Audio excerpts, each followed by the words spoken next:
지금 시장이 많이 좀 양극화돼가지고 외발 자전거를 타는 것 같다. 어느 한쪽으로는 좀 넘어질 것 같다. 소프트 랜딩 쪽으로 넘어지든지 불안한 매크로가 소프트 랜딩을 망쳐서 그쪽으로 넘어질 건지 변동성에서도 이런 차이가 잘 나타난다. 둘 중 하나는 맞을 거라는 거죠. 주식이 맞든지 채권이 맞든지 틀린 쪽은 상당히 좀 크게 다치지 않을까.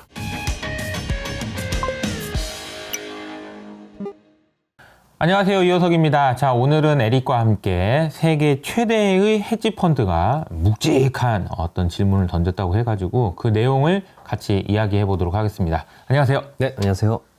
네, 에릭, 저 요즘에 방송 출연이 좀 많은 것 같아요. 매일경제에 출연하신 걸 봤는데 네네. 아주 자연스럽게 잘하시는 것 같아요. 감사합니다.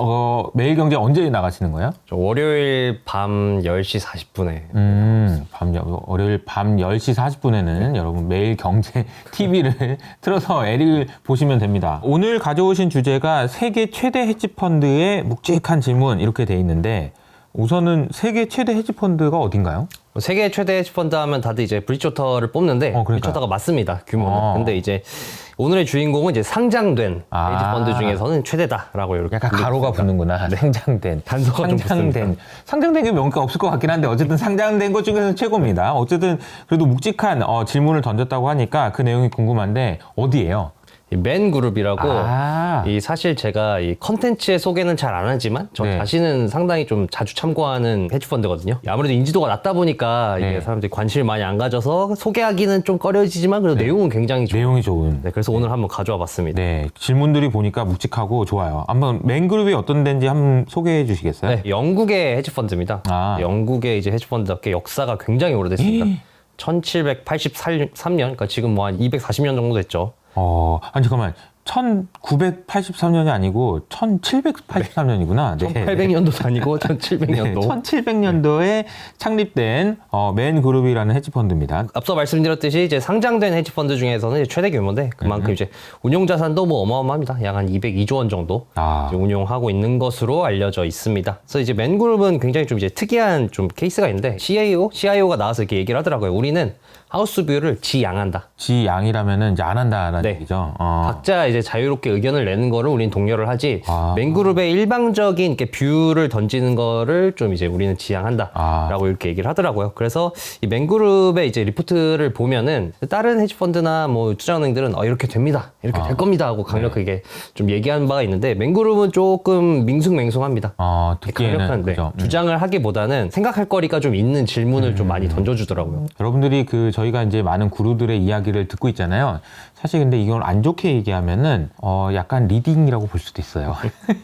무슨 말이냐면 옛날에 빌 에크먼 얘기를 했다 쳐. 그러면 빌 에크먼은 채권 관련된 뭐 숏포지션을 엄청 다 해놓은 상태에서 자기의 포지션을 세일즈하기 위해서 나오는 경우들이 그거 당연히 그렇죠. 그런 경우 많죠. 근데 이제 맨그룹 같은 경우는 하우스 뷰라는 것 자체를 지양한다라는 게 좀 특징이라는 거죠. 그리고 또 이제 이 맨 부커상이라고 3대 문학상 중에 하나가 있는데 여기가 원래 부커상이었는데 이제 맨그룹에서 전격적으로 후원을 하면서 맨 부커상이 메인 후원사가 되기도 했습니다. 그렇군요. 이게 문학상을 주네요. 또 헤지펀드가. 그래서 영국이 쪽이라서 그런지 뭐 역사와 전통, 문학을 중요시하고 뭐 이런 기조가 좀 살아있는 것 같더라고요. 뭔가 좀 다르네요. 그래서 오늘 주제는 이렇습니다.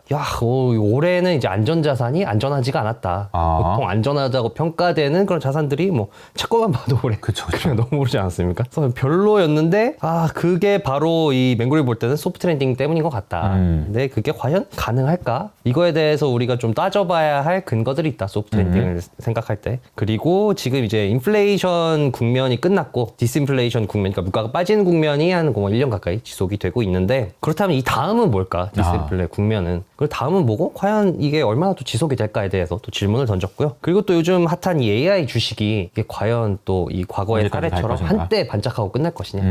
그 계속 간다면 정말 언제까지 갈 수 있을까?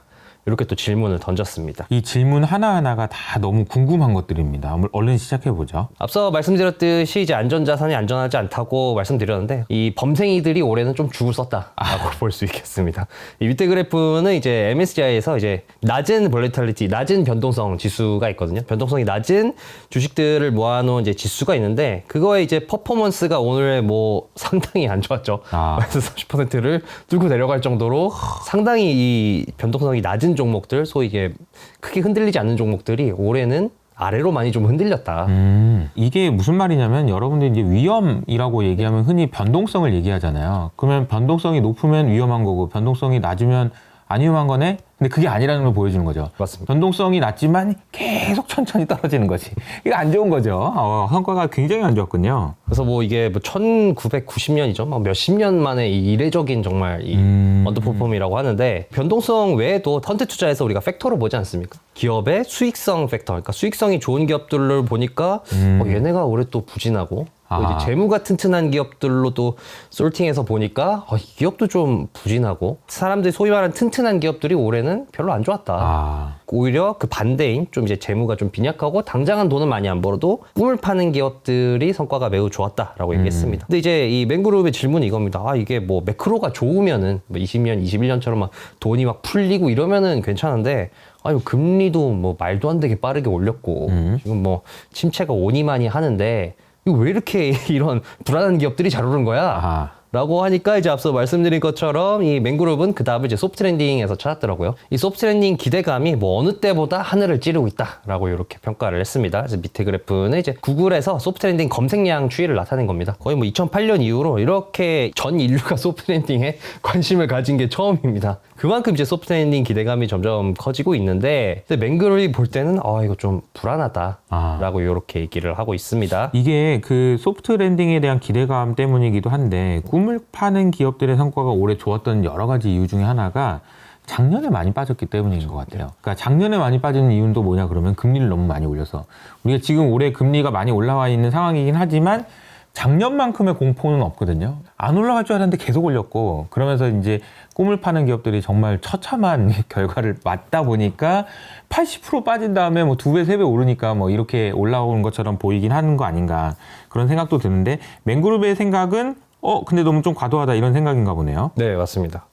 그러면서 이제 지금 좀 불안한 상황이다라고 얘기를 하더라고요. 아까 말씀드렸듯이 매크로는 지금 뭐 좋은 상황이 아니잖아요. 네. 많은 지표들이 뭐 침체를 가리키고 있고 또 지금 금리도 아까 말씀드렸듯이 상당히 좀 급하게 빠르게 올렸고 근데 시장은 반면에 너무나 강하게 소프트랜딩을 믿고 있고 그래서 맹그룹 같은 경우는 지금 시장이 많이 좀 양극화돼가지고 외발 자전거를 타는 것 같다. 어느 한쪽으로는 좀 넘어질 것 같다. 그러니까 뭐 소프트랜딩 쪽으로 넘어지든지 아니면은 불안한 매크로가 실제로 이 소프트랜딩을 망쳐서 그쪽으로 넘어질 건지 넘어질 것 같은데 이게 참 또 변동성에서도 이런 차이가 잘 나타난다라고 얘기를 하더라고요. 밑에 그래프는 이제 각종 지수 변동성을 나타낸 겁니다. 빅스 지수, 뭐 오일 시장의 변동성 지수, 뭐 여러 가지 이제 변동성 지수를 나타낸 건데 그 중에서 이제 이 제가 화살표로 표시해 놓은 게 MOV라고 채권의 변동성을 나타낸 거거든요. 네. 근데 지금 이 그래프가 각 변동성이 지난 10년 동안 구간으로 5구간으로 나눴습니다. 그러니까 오른쪽으로 갈수록 변동성이 심한 구간이고 왼쪽으로 갈수록 변동성이 낮은 구간인데 지금 뭐 주식부터 시작해서 대부분 자산들의 변동성은 지난 10년 동안 상당히 뭐 낮거나 한 중간 정도에 있거든요. 네. 근데 채권만 이렇게 지금 매크로의 영향을 받아가지고 변동성이 굉장히 극심한 상황이 있다. 지난 10년 동안.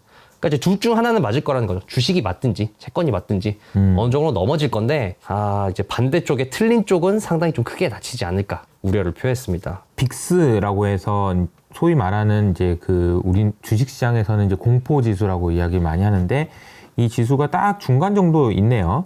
근데 이제 반대로 이제 채권 시장은 올해 정말 혼란스러웠죠. 그러면서 이제 뭐 맹그룹 같은 경우는 이제 뭐 이렇게 아까 말씀드렸듯이 결론 이렇게 내는 운용사 아니라고 말씀드렸는데 질문을 던지는군요. 네, 그래서 맹그룹은 우리가 어느 쪽으로 넘어질지 모르겠지만 그럼 이 상태가 얼마나 갈까에 대해서는 좀 고민을 해볼 필요가 있다. 이 불안한 이 외발 타기가 이 외발 자전거 타기가 맹그룹의 생각으로는 한동안은 균형을 좀 잘 잡을 것 같다라고 하면서 몇 가지 근거를 댔는데 굉장히 좀 재밌는 근거가 하나 있습니다.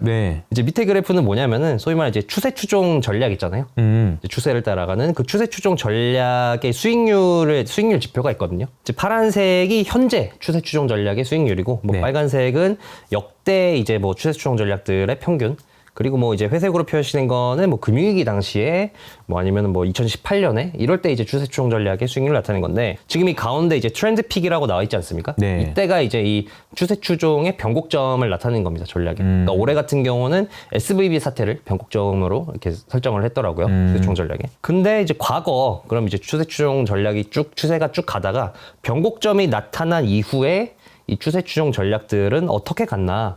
처음엔 좀 크게 떨어졌지만 그 이후 12개월까지는 추세가 딱 잡히면은 그 이후로 이렇게 쭉 수익률이 올라가더라. 그러니까 지금도 보면은 SVB 사태 이후로 추세 추종 전략이 한번 쭉 떨어졌다가 이제 보니까 지금 과거 패턴대로 이 추세가 잡혀서 쭉 가고 있다. 그러니까 지금 이제 상승 추세가 잡히지 않았습니까? 그러니까 뭐 이 맹그룹이 보기에는 이 변동성 이후로 12개월까지는 한 가지 추세가 잡히면은 그때까지 쭉 가니까 뭐 그래도 내년 초, 뭐 올해 말까지는 이 상태가 과거 패턴을 봤을 때는 잘 갈 것 같다라고 이렇게 얘기를 하더라고요. 1년 정도 간다라는 얘기는 이제 작년이 아니죠. 올해죠. 네. 올해 3월 달이 SVB 사태였으니까 요렇게 1년 지나서 내년 1월, 2월 달까지는 좋다 이런 얘기인 것 같아요. 그리고 또 이제 이 소프트 랜딩을 결정하는 지금 이 상황을 결정하는 중요 변수 중에 하나 또 물가 아니겠습니까? 네. 그래서 지금 이 디스인플레이션 국면인데 이 디스인플레이션 국면이 언제까지 갈까라고 얘기를 했습니다. 국면을 말씀드리기 전에 맹그룹에서 1877년부터 2020년, 21년까지 이렇게 물가별로 국면을 다 나눠놨더라고요. 그러니까 이제 빨간색은 이제 불, 파란색은 얼음, 뭐 초록색은 디스인플레이션, 파란색은 리플레이션인데, 그러니까 불 국면은 소위 말하는 저희 이 작년까지 물가가 이제 CPI가 전년비 기준으로 5% 이상 치솟아 오를 때, 급격하게 치솟아 오르는 때를 이제 불국면이라고 정의를 하고, 그럼 얼음은 그 반대입니다. 이제 디플레이션 국면이죠. 이제 물가가 이제 CPI가 이제 전년비 기준으로 마이너스 1% 이하로 떨어질 때, 그때 이제 얼음이라고 하고, 디스인플레이션은 이제 물가가 떨어지긴 하지만 얼음 국면까지는 아닌, 거기까지는 디스인플레이션. 리플레이션도 마찬가지로 물가가 오르긴 하지만 이제 불국면까지는 아닌, 요렇게 지금 나눴는데 이 기준으로 나눠보니까 지금이 이제 불국면이 끝나고 디스인플레이션 국면이 지속되는 기간이다라고 이렇게 정의를 했습니다. 이게 1977년부터인가요? 1877년입니다. 1877년부터인가요? 네, 엄청 오래 전부터 이렇게 쭉 와서 중간에 1917년 뭐 이렇게 된 것 같은데 이게 아마 과거에 엄청 오래 전에는 되게 특징이 변동성이 미쳤죠. 그쵸. 변동성이 진짜 많이, 이게 점선으로 돼 있는데 보면은 하늘색 나왔다가 노란색 나왔다, 하늘색 나왔다가 노란색 나왔다. 이거는 그러니까 작년까지 디플레였다가 올해는 또 인플레였다는 얘기거든요. 그러니까 그 당시에는 정말로 화폐의 가치, 그리고 이제 물건의 가격이 날뛰었다는 얘기고, 그 이후로는 그나마 지금 우리가 인플레 때문에 고생하고 있긴 해도 상당히 오랫동안 인플레면 인플레, 아니면 디플레면 디플레, 좀 오랫동안 간다는 걸 알 수 있습니다. 그래서 이 부분이 좀 특징적인 것 같아서 좀 말씀을 드렸습니다. 네, 또 특징이 1950년부터는 변동성이 조금 줄어듭니다. 이때 이제 연준이 금리를 결정하기 시작하지 않았습니다. 네. 한 기관에서 이렇게 금리를 컨트롤한 이후부터는 이렇게 과거의 이런 야생에서부터는 조금 같더라고. 그러니까 사실 우리가 연준에 대해서 우리가 생각해 보면 연준은 되게 나쁜 뭐 이미지가 먼저 떠오르고 파월을 우리가 썸네일 만들 때 항상 안 좋은 표정을 많이 쓰잖아요. 그런데 알고 보면은 연준이 있기 이전에는 우리가 살기 더 힘들었다라는 걸 알 수 있어요. 그러니까 이제 인플레, 내년은 디플레, 막 이런 세상에도 어떻게 살겠어요? 힘들죠. 많이 좋아진 겁니다, 이게. 그러면은 이제 이 과연 디플레이션 국면이 어디까지 지속이 될까? 그래프는 이제 노란색 점선은 이제 맨그룹의 물가 예측이고요. 남색 점선은 이제 기관들, 뭐 연준이라든지 뭐 다른 월스트리트 기관들이라든지 이런 거 평균치를 내서 이들의 물가 예측은 얼마나 되는지라고 나타낸 건데, 맨그룹도 그렇고 이제 다른 기관들도 그렇고 디스인플레이션 국면이 내년 초 넘어서까지는 쭉 지속될 거다. 갑자기 뭐 디플레이션으로 빠지거나 뭐 그렇진 않을 거다라고 이렇게 둘 다 보고 있습니다. 네. 그러면서 이제 이 차이가 그래프를 보시면은 맨그룹은 이 물가가 2%대까지는 갈 거다. 노란색 점수를 보시면 한 2.5%대까지 갈 거다라고 하고 있고, 근데 이제 연준이나 다른 기관들은 2%대까지는 조금 뭐 근래는 힘든데라고 이렇게 보고 있지 않습니까? 근데 이제 맨그룹 같은 경우는 2%가 가능하다고 보는 근거를 우선 이렇게 냈습니다. 지금 이제 제일 중요한 게 서비스 물가 아니겠습니까? 서비스 물가가 잡히려면 임금이 잡혀야 되는데, 이 노란색은 잡 오프닝을 나타낸 거고요. 그리고 이제 이 남색은 임금 상승률을 나타낸 겁니다. 그러니까 둘이 상당히 상관관계가 높은데, 근데 이 잡 오프닝이, 그러니까 비닐자리 수가 임금 상승률을 선행하더라. 한 9개월 정도. 비닐자리 수의 추이를 한번 보니까 지금 앞으로 계속 떨어지네? 그러면은 비닐자리 수의 추이를 임금이 따라간다고 하면은 후행하니까, 그러면은 임금 상승률이 곧 한 뭐 내년 정도면은 4.5%, 뭐 4%까지는 떨어지겠다라고 이렇게 예상을 했습니다. 근데 그러면 이제 이 임금 상승률을 우리가 구했으니까 임금 상승률과 근원 물가의 한번 상관관계를 찾아보자. 그러니까 임금 상승률과 근원 물가도 상관관계가 높더라. 그럼 과거에 임금 상승률이 한 4.5%, 4%대일 때는 근원 물가가 몇 %였냐 하니까 한 2.5%대 정도는 되더라. 그러니까 이거를 봤을 때 맹그룹이 볼 때는 아이고 목표 물가 2%갈 수도 있을 것 같은데 이렇게 예상을 했습니다. 물가가 2%가 아니고 2%대로는 갈 수 있다입니다. 그리고 또 하나의 근거가 이제 자산의 수익률로 보면은 이런 디스플레이션 국면이 아직 안 끝났다. 좀 더 갈 것 같다라고 얘기를 했는데 이제 요 그래프는 아까 이 국면대별로 나누지 않았습니까? 시대를. 그럼 각 국면별로 각 자산의 이제 수익률이 퍼포먼스가 얼마나 됐나를 나타낸 겁니다. 디스인플레이션 국면에서는 뭐 채권은 어땠고 주식은 어땠고 원자재는 어땠고 뭐 팩터에 따라서 뭐 이런 주식은 어땠고 이렇게 다 나타낸 건데요. 맹그룹은 디스인플레이션 국면이 작년 7월부터 지금까지 이렇게 쭉 시작됐다고 정의를 했거든요. 그러면은 작년 7월부터 지금까지의 이제 수익률과 전형적인 디스인플레이션 국면의 수익률을 한번 비교를 해보자. 과연 얼마나 전형적인 디스인플레이션 국면의 수익률에 지금 근접해 있는지 비교를 해봤습니다. 그래서 왼쪽이 이 과거의 디스인플레이션 국면의 평균적인 자산의 수익률이고요. 남색은 이제 작년 7월부터 지금까지의 이제 수익률입니다. 보시면은 지금 뭐 전형적인 디스인플레이션 국면의 수익률을 따라간 자산이 아직까지는 거의 없거든요.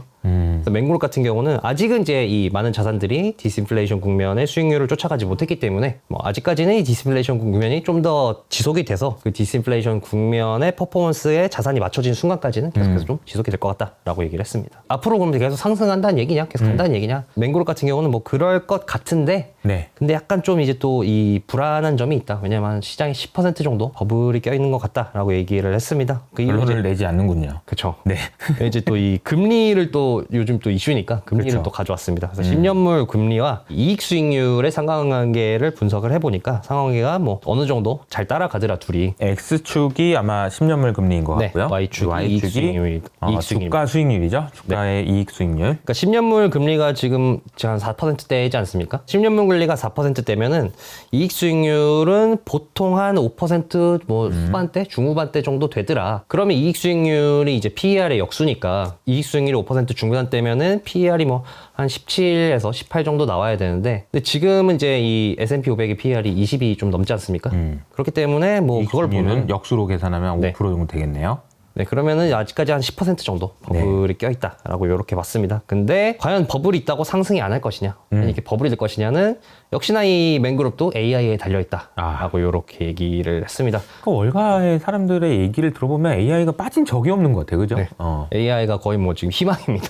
마스터키입니다, 마스터키. 그러니까 뭐 얘기하다가 그래서 AI 결론은 AI가 해줘야 돼. 네가 안 해주면 안 된다. 엔비디아 네가 꼭 해줘라. 뭐 이런 느낌이에요.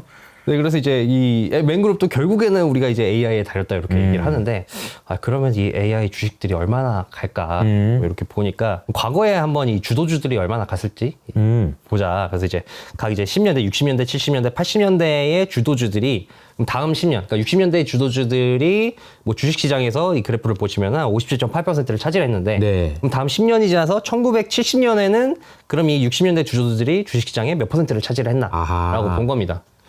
이게 그러니까 주도주들이 그러니까 시장에서 얼마나 차지했냐 그 비중을 나타낸 거군요. 네, 맞습니다. 남색이 주가 올라갔을 때고 네, 그리고 그 이후 10년 후가 노란색이 다 빠졌네. 네, 다 빠졌는데 근데 2010년은 차이가 없지 않습니까?